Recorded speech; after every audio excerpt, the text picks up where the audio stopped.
Well, the prospect of a Muslim registry and mass deportations under the Trump administration continue to spark fear and anger. Those ideas were major talking points for Mr. Trump during the campaign, but have since been walked back a bit. Still, that's not stopping local faith leaders from talking about what ifs in all of this. Local 12's Brad Underwood spent time with a large group who gathered tonight, saying they're ready to be sanctuary congregations. You may remember in the early 80s, the sanctuary movement providing a safe haven for refugees from Central America during a civil conflict. And while the roots of sanctuary precede us all, the movement is alive and it has a lot of support here in Cincinnati as we move toward the presidency of Donald Trump. Mount Auburn Presbyterian. Mount Auburn Presbyterian. Cincinnati Mennonite Fellowship. At least 6 different faith traditions and dozens of denominations all in one room.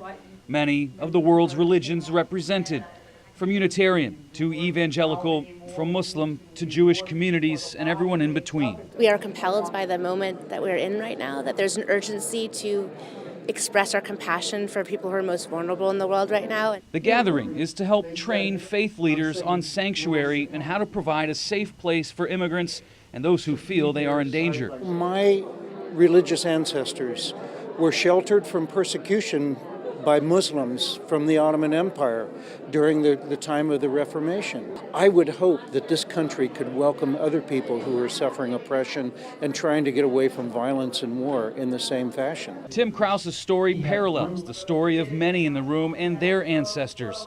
For Ismail Chartier, imam of the Clifton Mosque where the meeting is held, the idea of sanctuary is something we are all called to help people, like his grandparents when they immigrated from Belfast, Ireland in 1952. Slavery was unjust. So the people who were involved in the Underground Railroad, they were actually committing a crime.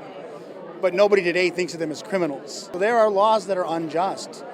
And there are human beings that are greater than those laws. And that life, that sanctuary of life, that sanctity of life, sometimes transcends those laws. I know from the Jewish tradition, it's a trigger for us to think about sanctuary of how many people housed Jews during World War II and saved them from the Holocaust.